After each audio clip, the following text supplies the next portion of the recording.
blessing on it. Too real, this ain't metaphoric. We just put the I in iconic, buzzing like I'm electronic. Yeah, I put a blessing on it. See me dripping in it 24/7 on it. I'm just being honest. Holy water dripping from my neck to my crepe, so I'm two-stepping on it like. Hey everybody, this is Tiffany Foy from the Ramblin' Gypsy podcast, and we are in Fredericksburg, Texas. We are starting off, this is like a prelim, a pregame to our SPF 90 Tour 2025. And Fredericksburg, Texas, we are at Elk's Distillery. Elk Store, Winery, Store, Distillery. Winery and Distillery.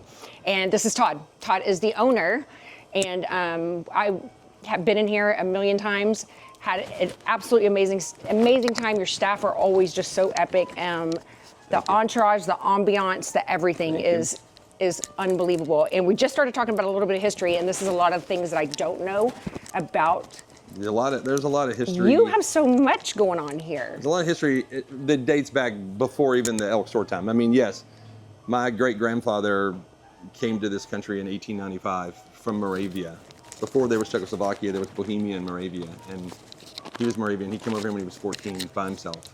1895. 1895 in Galveston, landed in Galveston, Texas. Didn't speak a word of English, just all by himself. And, wow. Yeah, can you believe that? No. I mean, at now, 14, just up and. At 14, I didn't know what the hell I was doing at 14, but I thought I did, but not a We clue. all did. Can you imagine moving to another country by yourself And not knowing what anybody is saying? Nope. Nobody knew what you were saying?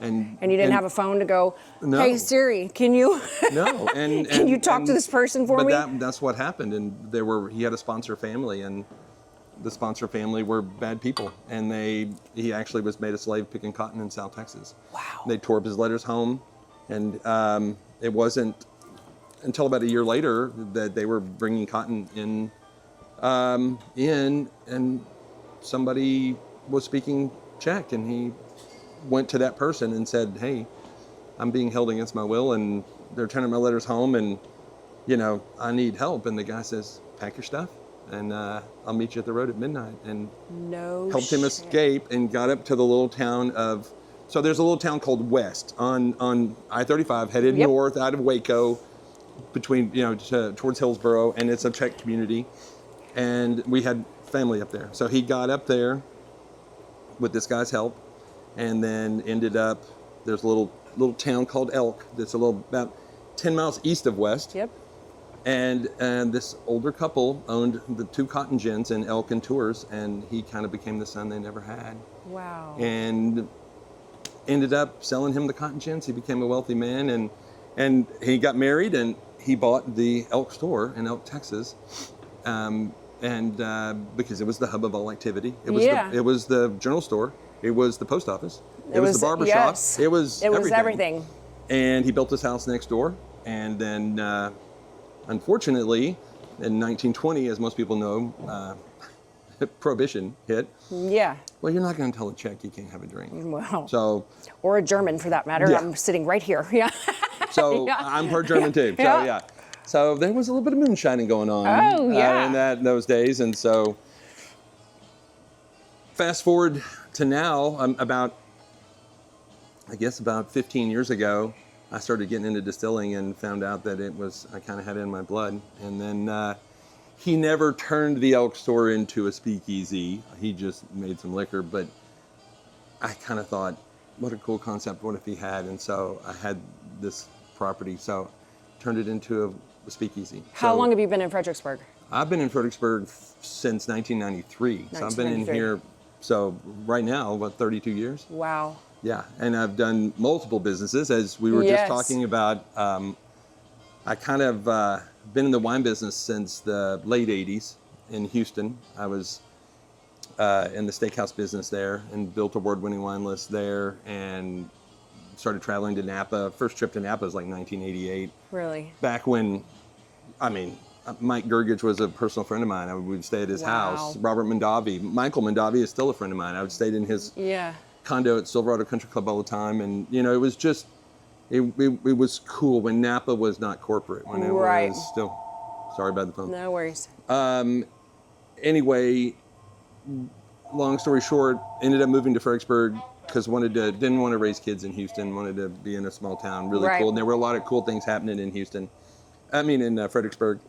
And decided the one thing that wasn't happening in Fredericksburg at the time, this is hard to believe now that we have It 18 is. bazillion wineries all over the place. Wineries. We didn't. When I moved here in 1993, there were 2. And I decided, What 2 were here? well, Grape Creek was here, and one that's no longer here with us anymore. Okay, so, okay. It's long since gone. But yeah, those were about the only 2 that were here. That is so hard for me to even fathom. Well, and we had, and I mean, our little HEB was where the Nimitz Museum is now. And I mean, we had a liquor store, but our wine selection here was terrible. Right. And I'm coming out of Houston, out of award-winning wine lists, and going to Napa, traveling the world, buying wines, and it just sucked. Did you know that Fredericksburg was going to become this big wine town? No, not at all. But I knew that Fredericksburg was so cool and so unique. I mean, this is 30 years ago. Yes. You could see the writing on the wall. I was on the backs of some other people. Tim and Carol Bolton. I don't know if you know Carol Bolton from Carol Hicks Bolton. Yes. And her late husband, Tim. Fabulous mentors of mine. A lot of money in there. Yeah. They're So just I worked amazing for them for years. They picked me up and really taught me how to do business in this town. Incredible people. Very. But there were the Collins family. There were a lot of people that saw the potential, and then they took it. And then there was another wave of us that kind of came in and took it to the next level. And now there's another wave of younger people that are coming in and doing more restaurants. But it's actually gotten, it used to be small businesses, and now we're getting Waldorf Astorias, and now we're getting, I just read a deal that the people that did the Thompson Hotel in San Antonio, the DC Properties or whatever, they're proposing of building a big shopping center and boutique hotel and all this stuff, and Wow. So Fredericksburg is changing. It is Rapidly. I'm from New Braunfels, and New Braunfels has done the same thing, and it was very hard because I'm in the same generation as you, and it was very hard.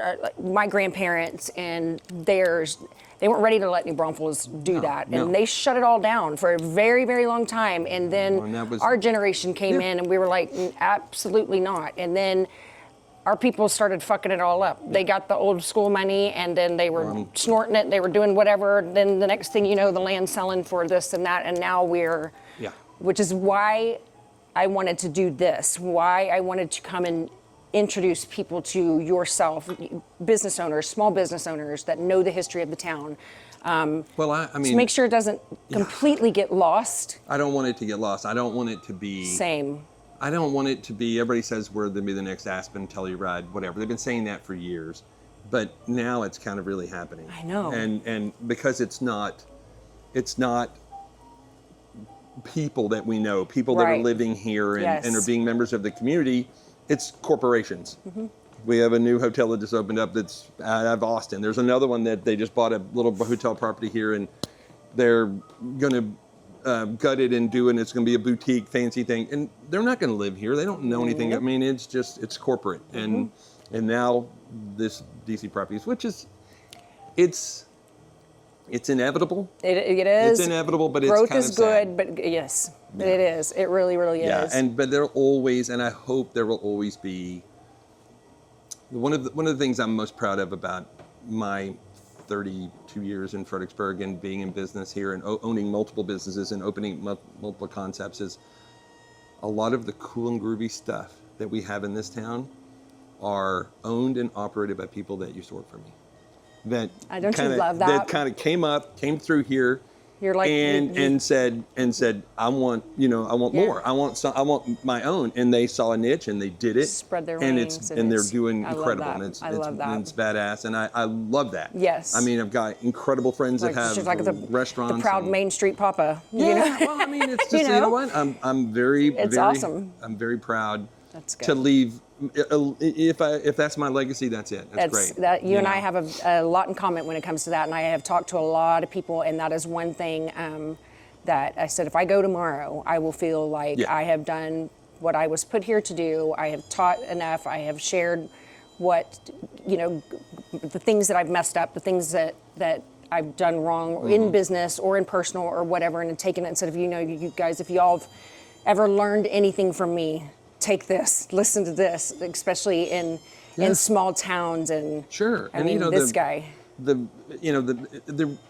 inevitability of growth is going to happen. Right. And it's going to be corporate at some day. But I've lived a great life. Yeah. I always say, I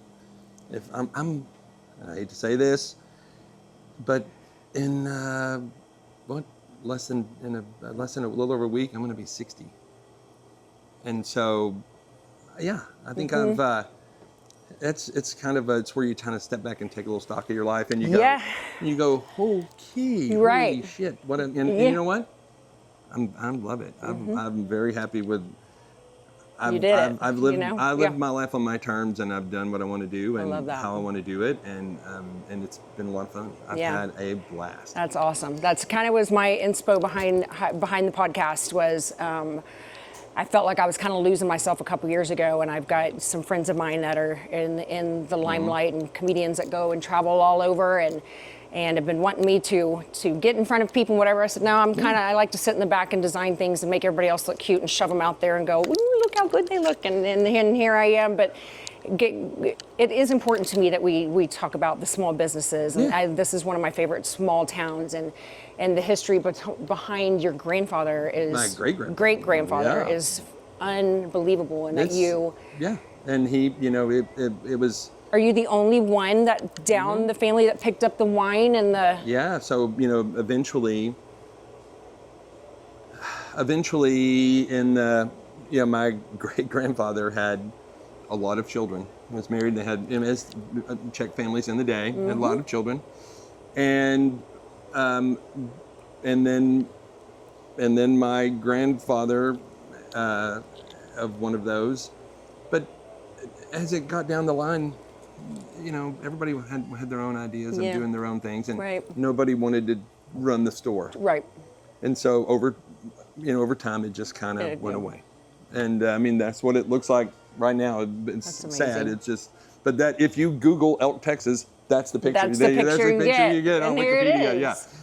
It is. It's but it makes me proud to just for a little bit keeping on the family legacy. But I was a wine guy forever. I've been a wine guy most of my life. I make wine all over the world. That's what I want to talk about, the whole distillery portion. So let's go there. Well, so it started off with wine. So there's another business here in town that my brother has now.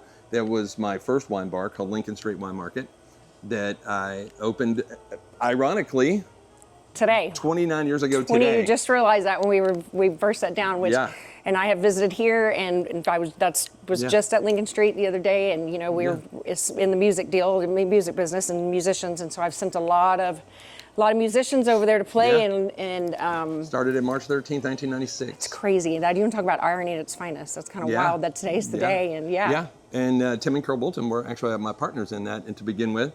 Did not know that. Because I was running Homestead and working for them at the time, and then I had this idea, and so when I sat them down at dinner one night and said, I'm turning in my resignation, and I said, and they're like, what? Yeah. And I said, I have this concept and I'm going for it, and so they said, well, tell me about it, and I told them about it, and then they're like, and without even blinking, Tim goes, we're in. Okay. And Carol was like, what the hell? What? Like, we're not even going to go home and have like an argument or a discussion about this? And so they said, they're like, no, seriously. And I said, well, there's a concept that in Napa Valley that I'm kind of, I saw, and I think it would work well here in Oakville Grocery, and it's owned by. I know exactly what you're talking about. Yeah, it's owned by a friend of mine now, but JCB. But I said, you know what? Let's go. And so we hopped on an airplane. We flew to Napa Valley. I took him to some of the concept, took him some wineries, whatever. We came back, and on the airplane we inked a deal, and we were partners. Boom. And then, I think it was kind of a safe bet that if it didn't work, then he had me back, and I was running his home furnishing stores. But it worked, and so he eventually I just bought him out, and then I sold that in 2001. and did some other things. Began making wine in South Africa and had an importation and distribution business. And So what made you pick South Africa? one of my business partners. So one of my really good friends. So when I had Lincoln Street, I had a really good friend named Bruce Winsmith that I met through that business, and he's from South Africa and living here. Wow. And at that time, apartheid was still going on, and we couldn't do business with South Africa. And when apartheid ended, he started importing wines from South Africa into little Fredericksburg, Texas. Wow. And then after I sold Lincoln Street, we ended up becoming, because the way the laws work here, you can't have multiple licenses. You have to be in different tiers of the system. Right. And so when I was no longer with Lincoln Street, when I had sold it, eventually we got into partnership, and so I would fly down there. Then they had moved back to South Africa, so I would fly down and live in South Africa for a while, and we'd make wine down there, and then I'd fly back, and then we'd distribute. Yeah. So for people that don't know, from 04 to 06, 07, I spent a lot of time in South Africa. Yeah. So for people that don't know the concept of making wine, give us because we're on time here, give us the short version of how long my the process actually takes to get a bottle of wine. Oh, wow. Well, I mean, a lot of people don't, they think they just show up at H-E-B and they bottled it, you know. Here we are right now, it's March 13th. So probably sometime this week or next week, there's going to be bud break in the vineyards, and that means the vines are coming alive for the season. So it kind of starts the process. And then depending on where you are in the world, you'll harvest grapes. In Texas, because it's so damn hot, we harvest pretty early here. Right. We got to harvest by July, because August they're just burning up. And but in Napa Valley, in France, in Burgundy, they might not harvest until September or even sometimes October. And then you make the wine, and you know the whole fermentation process and the making of the wine doesn't take longer than a month. But if you want to age it, if you want to put it in barrels, so it could be, the best wines are aged 4 more years before they're ever gone. Before they're ever sat in front of you, which is the process. So that's why there's you'll always see wineries, they make, very seldom do wineries just make one type of wine. They'll make a bunch of different types of wines, because some can be ready before the others. Right. So nobody badmouths White Zinfandel in Napa Valley because it's called Chateau Cash Flow. It pays for everything else. Yeah. I mean, they make that shit, and boom, and it's out the door, and it's being sold, and it pays for the good stuff that's sitting in barrels and all that kind of stuff. So makes sense. Yeah, white wines tend to take less. Sweeter wines, you take even less time, and then and the red wines, you have to age those, and you have to, that can take years. And I'm a red wine. I'm a rosé and a red. Yeah. Rosé and a red. Yeah, and so for me, it's I like to label myself. I've been in the wine business for so long. I love California wine. Don't get me wrong. But the longer that you're in the wine industry, the longer you're doing this, the more you really appreciate old world wines. Yes. You appreciate the French, the Italian, I agree. Spanish, Portuguese ones, and I'm a total French whore. It's bad. It's really bad. Yeah. Over the years, I've just become a total French whore. I mean, there's just the complexity, the beauty, the earth. When you drink a French wine, it's a history lesson. It's not a chemistry lesson. It's a history lesson.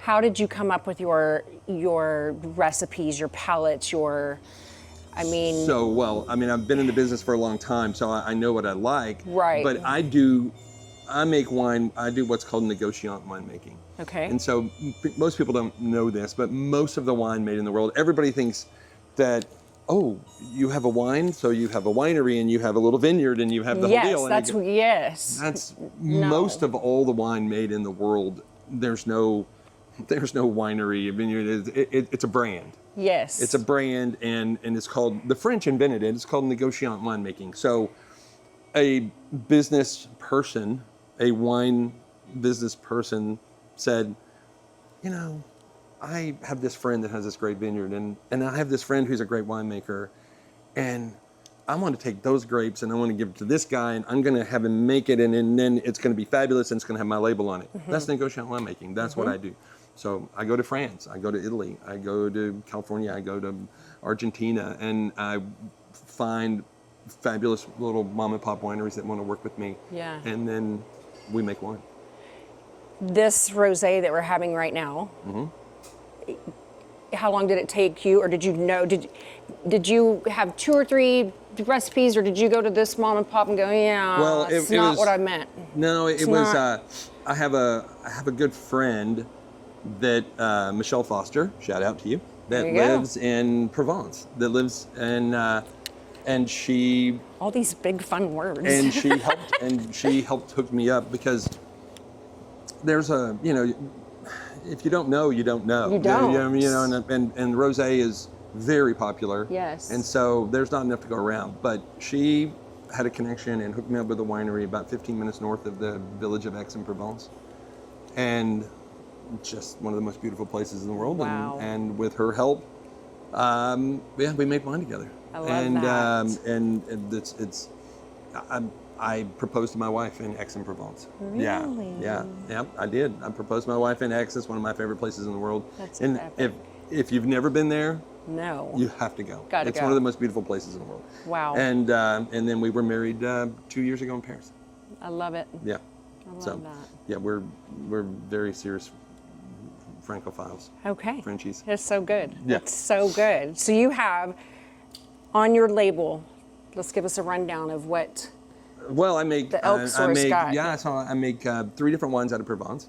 I went over there to make a rosé and ended up, rosé is made from red wine grapes, so I knew I was going to make a red too. And then I ended up falling in love with this white grape that they have over there. It's basically Vermentino, but they call it Rolle.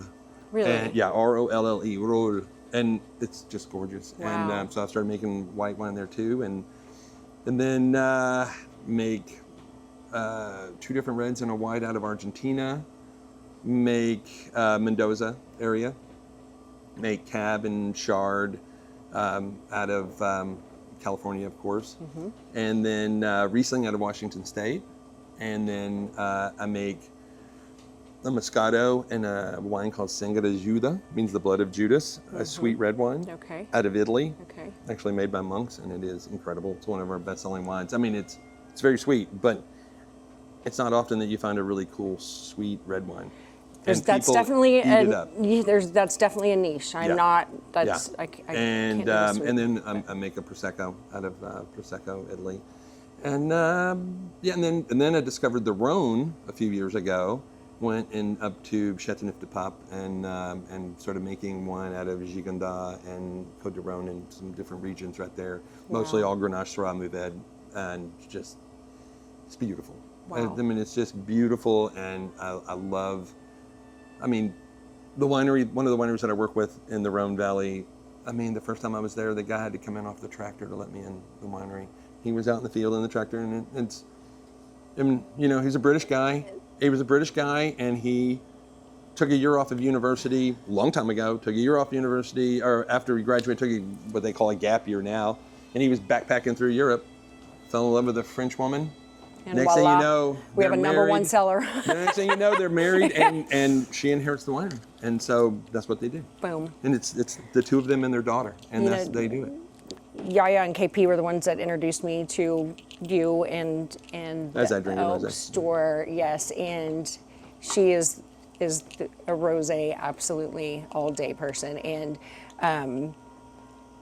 first trip I went to Napa, she planned the whole thing, and of course they'd been going for years and years, and so she didn't send me to the ones that you go and go like, no, she sent me to the ones where we're up here. We've already, and one, it was either the second or third trip that we had gone down there, and it was a brand new, and it was the same situation. Guy got off the tractor, his cow dog was coming right along with him, and I was like, I so appreciate everything that is going on here right now, and it was just very real. It was very.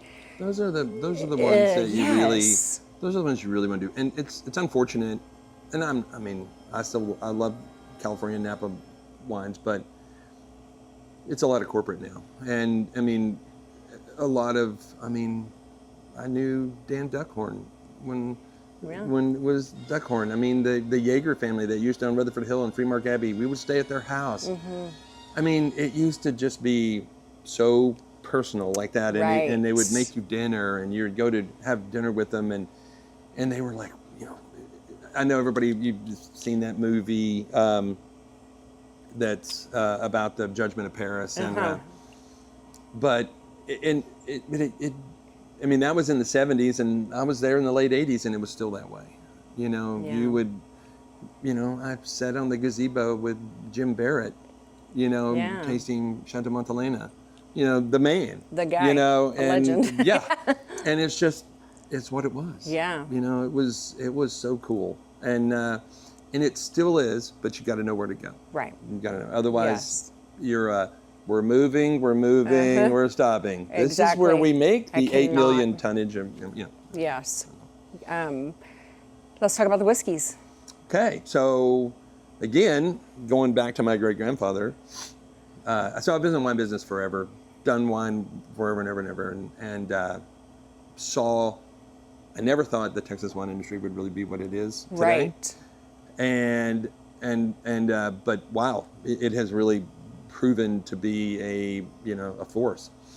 And so then I was kind of looking for the next thing, and I'm like, with the success of Tito, nobody had really done anything. You know, the Garrison guys, when they were used to hang out in here before they started their deal, and it's like, okay. And I thought this could be something, but I want to do it different. Right. I said, you know, I don't want to do it on a commercial scale. I want to do it on a prohibition speakeasy way, you know? And so started, that's my original still, you know, you might take a shot of it later, but up on top of the deal, we built that in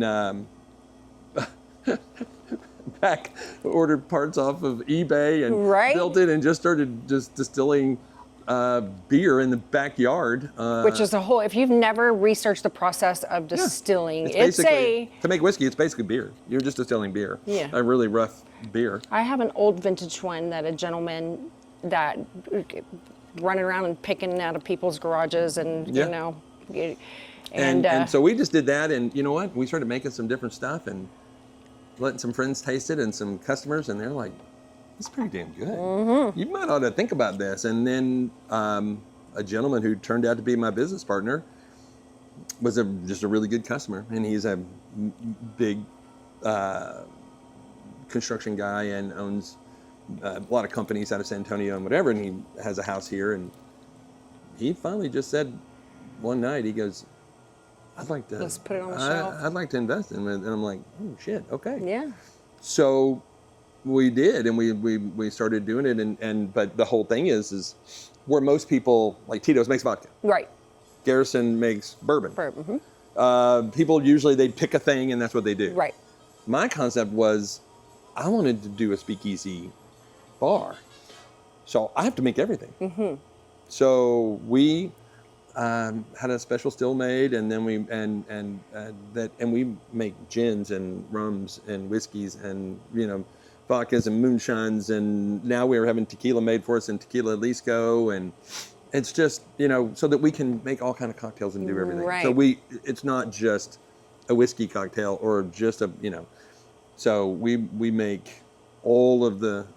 We make a lot of different liquors. I love it. And then we do our own version of let's say Fireball stuff, and then, you know. Yeah, so the devil itself. He makes a little shot of divorce for everyone that wants to. But our claim to fame, the first thing we ever made was pecan pie moonshine. So my grandmother, my great grandfather's daughter-in-law, my grandmother, my dad's mother, late mother, she would make the best pecan pies in the world, and she'd only make them in holidays, and she put a lot of liquor in it. And they were just so damn good. And so I took the rum balls and put them in a pie. I thought, well, what the hell? I mean, if we're going to make a liqueur, I want to make them taste like that. Yeah. And so pecan pie moonshine became our claim to fame, and it literally tastes like you're eating pecan pie. And you pour that over some vanilla ice cream. That's exactly so. Woo. That's so funny that you brought that up, because I was That's doing. just the only way in my mind, my opinion, I was how doing that a needs wine to dinner. work. I was doing a wine dinner one night, and I was pressed for doing something for dessert, and so I got a chocolate brownie, vanilla ice cream on top, I drizzled swear the to pecan pie pickles, moonshine you over and the I top. are related somewhere, somehow. There's something. And it yeah. went crazy. Oh, Everybody yes. loved it. And so I challenged the bartenders to come up with a cocktail that tasted like that. There you go. And we make one, and we call it the Nuck and Fuds. Oh, okay. Yep. You can figure out why we call it the Nuck and Fuds. Yeah, I have a whole gypsonary, Yeah. and it's shit that I make up that comes out of my mouth that people are like, wait, what? And I'm like, yeah. And it's the Nuck and Fuds. It Because is. if It's you have perfect. enough of them, you get fucking nuts. Yeah. It's so perfect. And Yes. it's so good. Oh, And we wow. even grate candy pecans on the top of it. Oh, yeah. It's friggin' great.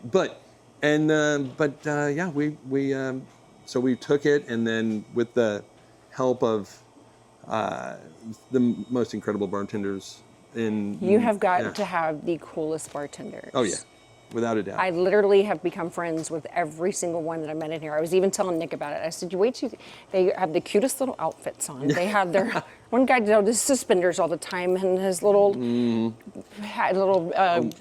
Well, and then beret. but the deal is they've taken the passion behind making their drink is and they've so taken a craft awesome. They cocktail love to it. another level. Yes. And we don't do anything Half-assed. store bought in here. I mean, every single juice, we juice fresh every day. All the simples, all the shrubs, all the stuff they make it all in house. If there's fresh berries, they're muddled fresh berries that are bought every day into the cocktails, and then it's incredible.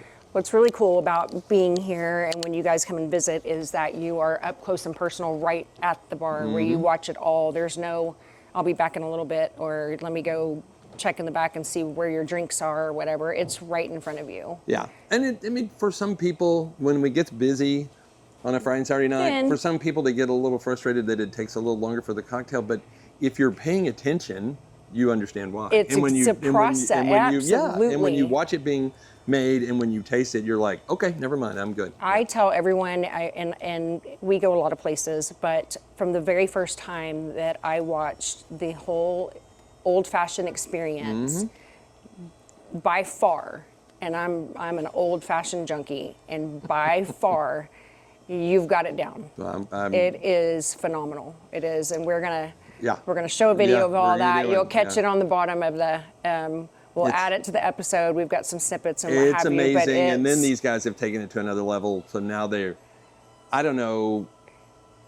My GM is standing right over there. How many different old fashions do we make now? About 10? 10. Yeah. So I mean, seriously, different types of old fashioned. That we have our whiskey, our tartar, our pecan pie, our black rum. Oh. They do a s'mores. Yeah, you do a s'mores old fashioned with a roasted marshmallow on the top of it, and I mean, I cannot. And chocolate. It's just ridiculous. I mean, Want an old fashioned? Come to the Elk Store. Seriously, it is. But I'll tell you, and for years, our old fashioned sales were the number one everything, and it was the number one cocktail and everything. But because of podcasts and Instagram and everything else, the espresso martini has now become one of the most popular cocktails that we do. But we take it to the next level. So we have our beans roasted for us in Austin, and we grind and make the espresso fresh every day. We don't use cold brew, and we don't shortcut, we don't do any of that. And then our vodka is the smoothest thing that's ever been invented. It is just tastes like water. So it is incredible, and ladies will come in here and order 20 at a time. So, where can people buy? Right here, only right here. That's what is very, very important. 100%. So you're not going to get this I wish. out. You're not going. And listen, everybody, write your congressman and your state legislator. If we could ship, we can ship wine. If we could ship liquor, oh my God, it would be the best thing ever. But right now the law prohibits that. So it's just right here. So it's not in storefronts. No, ma'am. It's not. It's right here. It's right here, Fredericksburg, Texas. the Elk Store. I'm not at a point, and I don't know that I want to This is a valid point. I know where you're going, and I don't want to say cheapen the process, but No. I don't want to. Small batch and small everything, which is why we are here. Small business owners, small towns. Yeah. The hidden gems that are here. Yeah. Is yeah. And the inspiration behind my SPF 90 tour. We're doing 11 states in 6 weeks, and I am hitting. I love the SPF 90. That was funny. Look, I'm serious about my skincare, and it's a whole joke behind my sunblock because I'm an idiot, and it looked like I rubbed deodorant all over my face more than once. And my girlfriend's turned around, and she's like, "What in the shit is all over your face?" I was like, "It's my SPF." And she's like, "Is it a 90?" And I'm like, "I mean, maybe, whatever, it doesn't matter." Yeah. But that's our whole. But that's exactly what we're doing. We're going to go and introduce people like yourself, entrepreneurs, people that have a passion. I'm not going to give up. I'm not going to let the corporate come in here. And that's what we do. It's and so important. Yeah. I'm that person as well. Yeah, I don't want to have to do what is necessary, and I don't want to say sell out. I mean, my God, look at Tito. He made billions of dollars out of it, and but it let me worked tell you, for him. I own 3 liquor stores, and we're in a tiny little town right outside of New Braunfels in Canyon Lake, and there's times that I wish there was the Elk Store stuff in there, to where we could get it. But then you gotta push them here. Yeah, it works. It works for I've got us. my resort, so it's the same deal. I mean, It wouldn't. The reason it works for us is location. 100%. We're so fortunate. I mean, I'm so fortunate that I chose to live in Fredericksburg 30 years ago. Yes. And I'm still here. And now we have 3 million visitors a year. 3 million people walk by that door every year. So it's insane how many people walk through here. Yeah, it works. Yes. It wouldn't work if you're in BFE. No. It works. That this concept, this model works in Fredericksburg. Don't break it. I'm not. Trust me. I love that. No, I'm That's holding the best thing. firm to it, and Please do. It's all about what we do. Please do. And it's the experience. It is. It's When absolutely you come experience. here, When you walk in here, you've got the velvet curtains, the crushed velvet, the seating, everything is just. It's always dark. It's always sexy. It's always mysterious, but you feel like you're home. You do. And we have a lot of repeat customers, whether they repeat once a year, they repeat once a month, or they're in here 3 times a week. I mean, during the week, we're Cheers. We take care of our local clientele, and but it's and everybody has their, and we know where everybody likes to sit. Everybody sits. We know what drinks they like. We have wine set aside for them, and we know what glasses they like. You're right. I mean, don't you love that? I do. I absolutely love that. And we have a guy that I met. He would come and hang out. He would have cocktails, and I had my little boutique in Green, and we became really good friends. Excuse me. And he opened up a little shipping and mailing emporium in New Braunfels. And it's that guy. Shipping and mailing emporium. Let me tell you what, you walk in there and he's back there, and him and I have this joke about Amish, and because his little accent will come out, and he's just the funniest guy you've ever met in your life. But it's that guy. But you know what? You walk in, I don't have to say nothing. Yep. He hands you your mail. He don't, Well, and we still have that here. It's so great. It's like, yes, we have the big company shipping stores, but then there's local ones that deal with those, and they know me, and they know, and they'll box everything for me. They'll do whatever, and that's who I go to. They'll send you a text and go, "Hey, you gonna come pick this up? Do you want me to drop it by the river? Because I'd like to go hang out and sit on the quad for a little bit." I'm like, "Oh, go hang out at the river and drop my mail off if you want to. I don't care. Have a cold beer, whatever you want to do." Yeah. I'm not going to mention names, but you're going to find this hilarious. We have regulars who have mail delivered here. Okay, yeah. That's called respect. We have regulars that get mail. Drop it off in Bob's Chairs, the third one to the left. Or they'll get clothing. You need mail deals right here. Yeah, that's awesome. I'm not kidding. Is awesome. And then once I'm pointing over there like you can see, but over there's an antique shoe shine chair. And once a month, because our customers requested it, once a month we bring in a professional shoe shiner from San Antonio, and he shines shoes here first Saturday of every month. And he'll shine shoes all day and all night. I have to come and be a part of that. It's the coolest thing, and he is awesome. So I met a little lady, and y'all can judge if you want to out there. I don't really give a shit. but she was the cutest little black lady ever. And my husband, we were in Vegas, and he plays his blackjack and is winning all kinds of money or whatever. And I play my roulette, and I'm probably the only person that goes and sleeps in Vegas because I can relax, and so I'm the one that gives myself my own spa, and I go bring my own bottle of wine, and I lay in my room by myself and watch Law and Order reruns. And I won $100 on a roulette table, and she was just the cutest thing I had ever seen, and so I took my $100 and went and gave it to her. And this woman literally had tears coming down her face. She was so appreciative and so sweet, and so and it's this was years ago, and it's one of those stories that I will never ever forget. And so it's something about the whole shoe shine thing that just takes me back to that. It's I love it. It is, just and respect. you would just be surprised at the number of people that are just like, they just think it's the coolest thing since sliced bread, and it's been around forever. Yeah, and but we send out a deal, and people will bring in bags of shoes or boots or what have you. This guy will work his butt off all day. But his shout out to Craig the Shoe Shiner. I mean, you can look him up on Instagram. Craig, I cannot wait to meet you. He is incredible. Yeah, and he can make anything. I mean, I've seen people brought in like old hunting boots that look like they just need to go in the dumpster, and he brought them back to life, and it looked amazing. That is so fun. Yeah. That is so epic. Well, Saturday, once a month. Craig the Shoe Shiner's here. First Saturday of every month. There it is. And then every Friday and Saturday night, we either have a DJ spinning vintage vinyl, or we have live jazz and blues. The live jazz and blues. Yeah. It's ironic because speaking of the music thing, I've walked in here a couple of times and be like, "Hi, look, what are you doing over here playing?" Amazing. This weekend is going to be so cool. On Saturday night, we have this new guy, and I don't know if y'all have ever seen Hauser, the cellist guy this guy plays cello and sings, but he'll play the Eagles. He'll play the Rolling Stones. He'll do whatever on the cello, and it's amazing. We have a mariachi band in New Braunfels that will come and play rap songs.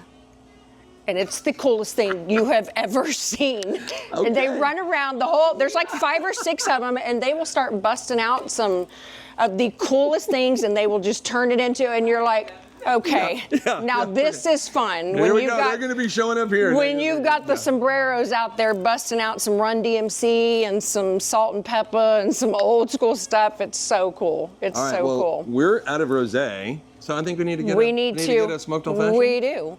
Everybody, you guys, Fredericksburg, Texas, Elk Store, come see Todd. Yes, Danny. Come meet Danny, Miguel, the GM, amazing bartenders. Come have an old fashioned or 10. Try all the wines. He's got every single thing that you could possibly imagine. And if you can take all of it home with you. That's the beautiful thing about what we do. See? You can take it home there with you go. You can fall in love with a cocktail here, and you can buy everything. You can buy the liquor, you can buy the mix, you can buy anything. We even took our old fashioned, we had our old fashioned made into our own mix. We have our own old fashioned mix. So if you fall in love with our old fashions here, you can buy the liquor and the mix and take it home and do it. And if you can't get here and you would like to purchase some, I happen to be here all the time because I'm only an hour away. There you go. Tag, message me. Y'all all know how to get a hold of me.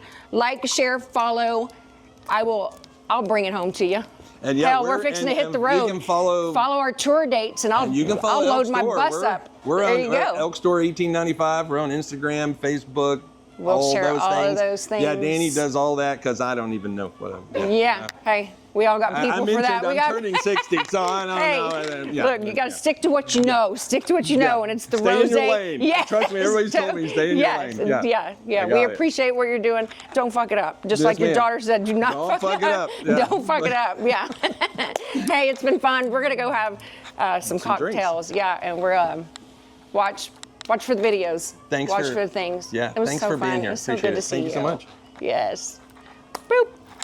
I put a blessing on it, see me dripping in it 24/7 on it. I'm just being honest, holy water dripping from my neck to my crepe, so I'm 2-stepping on it like